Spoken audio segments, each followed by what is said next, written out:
जादुई घड़ा। चंदनपुर नाम के गांव में एक किसान रहता था जिसका नाम सोनू था। वो हर रोज अपने खेत में जाकर खेती के काम करता था। एक दिन बुआई के लिए किसान अपने खेत में गड्ढा खोद रहा था। खुदाई करते करते उसकी कुदाल जमीन के अंदर एक धातु से जा टकराई। ये क्या है?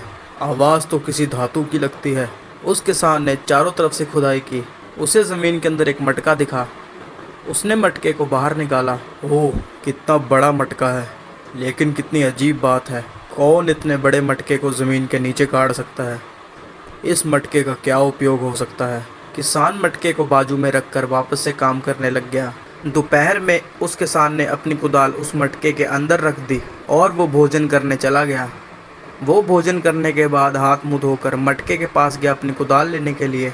जब उसने देखा कि उस मटके के अंदर एक कुदाल की जगह कई कुदालें थीं, वो किसान पूरी तरह से आश्चर्यचकित हो गया था। उसे कुछ भी समझ नहीं आ रहा था, ये सब कैसे हुआ, क्यों हुआ? एक कुदाल की जगह इतनी सारी कुदालें कहाँ से आ गई? ये कैसी पहेली है? थोड़ी देर बाद उसे एहसास हुआ ज़रूर इसका संबंध उस मटके से है, और उसने पेड़ से तोड़कर एक आम उस मटके के अंदर डाल दिया। कुछ देर बाद जब उसने मटके के अंदर झांक के देखा तो वो एकदम हैरान रह गया, क्योंकि मटके के अंदर बहुत सारे आम थे। वो किसान समझ गया वो मटका जादुई मटका है। उसने जब सारे आम गिने तो वो कुल 100 आम थे। किसान को समझ में आ गया कि उस मटके के अंदर एक सामान डालो तो वो 100 बन जाते हैं। उसने वो सारे आम बच्चों में बांट दिए और शाम होते ही मटके को सर पे रखकर अपने घर पे ले आया। किसान ने उस मटके को अपने घर के अंदर एक कोने में सुरक्षित जगह पे संभाल के रख दिया। वो कपड़े का एक छोटा सा टुकड़ा उस मटके के अंदर डालता और थोड़ी ही देर बाद वो मटका उसे बड़ा कपड़ा देता जो उसकी ज़रूरत पूरी कर देता। थोड़े ही दिनों के बाद किसान के मन में लालच जाग गई। अगले दिन से वो एक सामान का 100 सामान बनाकर बाजार में लेके जाकर बेचने लग गया। बिना मेहनत किए ही उसे बैठे बिठाए सब कुछ मिलने लग गया। गाँव के मुखिया को ये बात खटकने लग गई कि सोनू की पिछले 2 साल से फसल भी बर्बाद हो रही है, फिर इसके पास इतने पैसे कहाँ से आ रहे हैं। उसने अपने आदमियों को सोनू पर नज़र रखने के लिए बोल दिया। एक दिन मुखिया के 2 आदमी सोनू के घर के पास उसकी खिड़की के पास से अंदर झांकने लग गए। उन दोनों ने देखा कि वो किसान उस जादुई मटके के अंदर एक फल डाल रहा है और उसके बदले में 100 संतरे उसने उस मटके में से निकाल लिए। दोनों के दोनों एकदम हैरान रह गए। अच्छा, अब समझ आया ये किसान इतना धनवान कैसे बन रहा है। अरे ये तो जादुई मटके का कमाल है। अब तो हम भी रातों रात अमीर हो जाएंगे। सही कहा मित्र, अब हम ऐशो आराम से जिंदगी जिएंगे। दोनों ने जाकर मुखिया को सारी बातें बता डाली। मुखिया ने मटका सहित किसान को अपने घर पे बुलवाया। वो किसान डर गया, पर उसकी मजबूरी थी कि उसको मुखिया के पास जाना ही पड़ना था, नहीं तो मुखिया उसे डरा धमका कर मटका उससे छीन लेता। इसीलिए किसान ने मुखिया के यहाँ पे जाना ही उचित समझा। किसान मटका लेकर मुखिया के पास पहुंचा। मुखिया को यकीन नहीं हो रहा था कि ये कोई जादुई मटका है। मुखिया ने एक सोने का सिक्का उस मटके के अंदर डाला। देखते ही देखते वो एक सिक्का 100 सिक्कों में बदल गया। मुखिया वो सब देखकर एकदम हैरान रह गया। सोने के सिक्के के बंटवारे के लिए मुखिया और उसके दोनों आदमी आपस में ही भिड़ गए और मटका फूटकर 2 टुकड़ों में बट गया। सबका मुंह खुला का खुला रह गया। वो सोने के सिक्के भी गायब हो गए। वो किसान वहाँ से चला गया। उसे समझ आ गया कि लालच बुरी बला है, कभी भी लालच नहीं करना चाहिए। एक बार की बात है, बिल्लू को टीवी की चुड़ैल टीवी के अंदर खींच लेती है और सोनू चोर उस टीवी को रात का फायदा उठाकर चुरा लेता है। अरे भाई, इधर उधर क्या देख रहे हो? मैं इधर फंस गया हूँ, मुझे बाहर निकालो। इधर देखो इधर। फिर देखते ही देखते टीवी अपने आप बंद हो जाता है। अरे जी का, ये टीवी तो अपने आप ही बंद हो गया। लगत है चाइनीज माल है। कहीं ये टीवी खराब तो नहीं हो गया?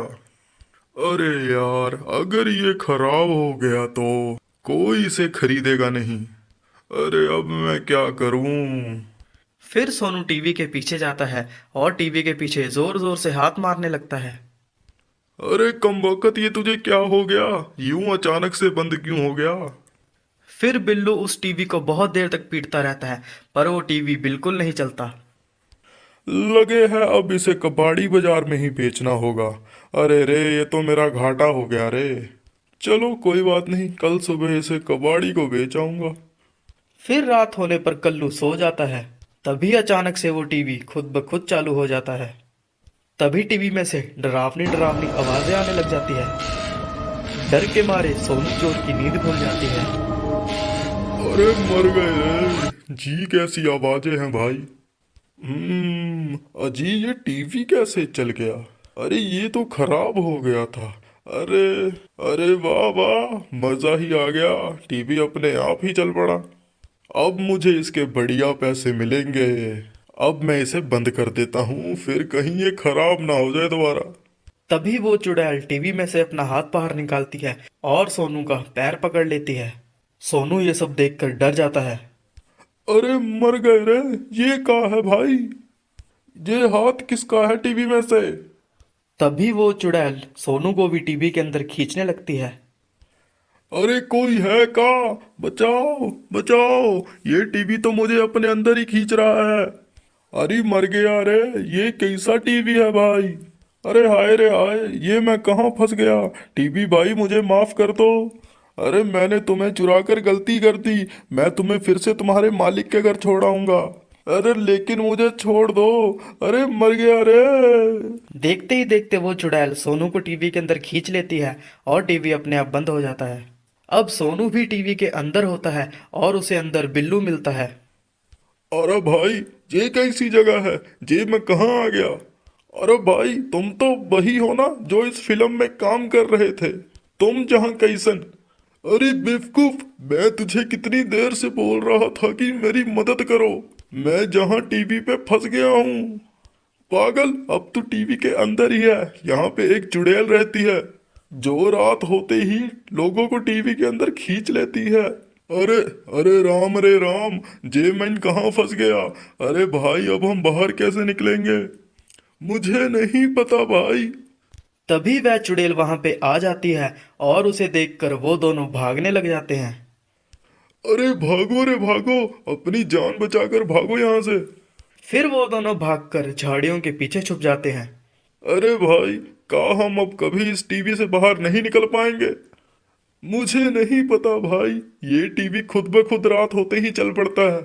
हमें उस वक्त का इंतजार करना होगा। तभी दूसरी तरफ उस भूतिया टीवी के चोरी होने की खबर पूरे गांव भर में फैल जाती है। इसी तरह पूरा दिन बीत जाता है और रात होने पर अरे सोनू भाई, रात हो गई है। ये टीवी किसी भी वक्त चालू हो जाएगा। हमें एकदम तैयार रहना है। तभी वो टीवी चालू हो जाता है और वो दोनों भागकर टीवी की स्क्रीन की तरफ चले जाते हैं।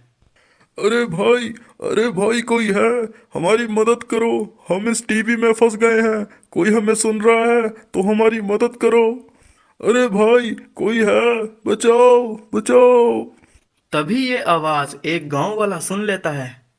अरे भाई, ये कैसी आवाज है। लगता है ये उस टीवी की आवाज है। अरे कोई बचाओ, कोई हमारी मदद करो।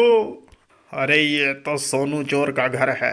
अरे ये तो वही टीवी है जिसकी तलाश पूरा गांव कर रहा है।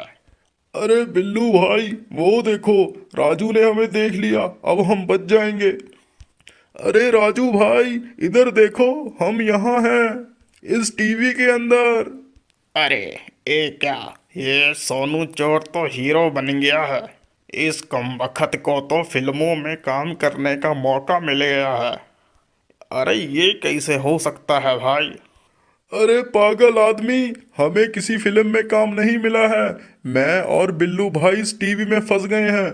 अरे इस टीवी के अंदर एक चुड़ैल है। वो लोगों को इस टीवी के अंदर खींच लेती है। अरे भाई, वो चुड़ैल किसी भी वक्त यहाँ पे आ जाएगी। तुम किसी भी तरह करके हमें यहाँ से बाहर निकालो। अरे मर गए रे। ये टीवी तो सच में भूतिया टीवी निकला रे। सब गांव वाले सही कह रहे थे। अब मैं क्या करूं। अरे सोनू भाई, मैं तुम दोनों को बाहर कैसे निकालूं, जरा मुझे बताओ। हमें कुछ नहीं पता भाई। कुछ भी करो, पर हमें यहाँ से बाहर निकालो। तभी वह चुड़ैल वहां पे आ जाती है। बिल्लू भाई, वो चुड़ैल यहीं पे आ रही है। हमें यहाँ से अभी भागना होगा। अरे राजू भाई, तुम इस टीवी से दूर हट जाओ। भूल कर भी इस टीवी के पास मत आना, नहीं तो वो चुड़ैल तुम्हें भी इस टीवी के अंदर खींच लेगी। फिर वो दोनों वहां से भाग जाते हैं। ये सब देखकर राजू हैरान रह जाता है। तभी उस टीवी की स्क्रीन पर वो चुड़ैल आ जाती है। अरे मर गए रे। ये तो सच में चुड़ैल निकली। वो चुड़ैल अपना हाथ निकालकर राजू को भी टीवी के अंदर खींचने लगती है, पर राजू उसी वक्त पीछे हट जाता है। मैं किसी को नहीं छोड़ूंगी, मैं किसी को नहीं छोड़ूंगी, तुम सबके सब मारे जाओगे, सबके सब मारे जाओगे। और तभी देखते ही देखते वो टीवी बंद हो जाती है। फिर राजू उस टीवी को उठाकर सरपंच के घर ले जाता है और राजू सरपंच को सारी बात बताता है। टीवी की बात सुनकर सभी गांव वाले वहां पहुंच जाते हैं। सरपंच जी एकदम सही बोल रहे हैं, मैंने भी अपनी आंखों से देखा था जब वो चुड़ैल इन्हें अंदर खींच के ले गई थी। लेकिन अब हम इन्हें टीवी से बाहर कैसे निकालें? सरपंच जी, ये टीवी खुद ब खुद चालू हो जाता है, बस हमें इसके चालू होने का इंतजार करना है। मेरे पास एक तरकीब है सरपंच जी, आने दो जरा इस चुड़ैल को। फिर वो सभी लोग वहीं पर इंतजार करने लगते हैं। फिर अगले दिन रात होने पर वो टीवी खुद ब खुद चालू हो जाता है। अरे सीता, अरे सरपंच जी, आप सब यहाँ हैं। अच्छा हुआ आप सब यहाँ आ गए। कृपया करके आप हमें यहाँ से निकालिए। बिल्लू भाई, आप घबराइए मत, मेरे पास एक तरकीब है। आने दो उस चुड़ैल को, बताते हैं इसको। फिर सुरेश हनुमान जी की मूर्ति लेके आता है जो कि एक कपड़े से ढकी हुई होती है और उस मूर्ति को टीवी के पास रख देता है। और वो चुड़ैल टीवी में से बाहर निकलती है और उस मूर्ति को इंसान समझ के उस टीवी के अंदर लेके जाने लग जाती है। और जैसे ही मूर्ति से कपड़ा हटता है तो उस मूर्ति को देख के चुड़ैल की हालत खराब होने लग जाती है। अरे रे रे, अरे ये मैंने क्या कर दिया, अरे मर गई रे, ये मेरे से क्या हो गया। और हनुमान जी की मूर्ति से तेज प्रकाश निकलने लगता है और देखते ही देखते चुड़ैल जलने लग जाती है। और कुछ ही देर में देखते ही देखते वो चुड़ैल जलकर राख हो जाती है और टीवी का काला जादू खत्म हो जाता है और बिल्लू और सोनू टीवी में से बाहर निकल जाते हैं। अरे बच गए, हम तो बच गए। अरे बिल्लू भाई, मुझे माफ कर दो, मैंने ये टीवी तुम्हारे घर से चोरी कर लिया था। अब मुझे ये टीवी नहीं चाहिए भाई, कृपा करके तुम ये टीवी अपने साथ ही ले जाओ।